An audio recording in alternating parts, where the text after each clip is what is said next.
کا، اور ان میں بعض ایسے ہیں جنہوں نے اللہ سے عہد کیا تھا کہ اگر وہ ہم کو اپنی مہربانی سے مال عطا فرمائے گا تو ہم ضرور خیرات کیا کریں گے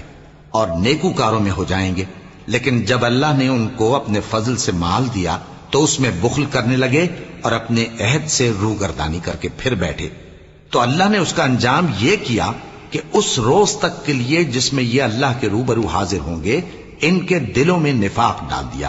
اس لیے کہ انہوں نے اللہ سے جو وعدہ کیا تھا اس کے خلاف کیا، اور اس لیے کہ یہ جھوٹ بولتے تھے۔ کیا ان کو معلوم نہیں کہ اللہ ان کے بھیدوں اور مشوروں تک سے واقف ہے، اور یہ کہ اللہ غیب کی باتیں جاننے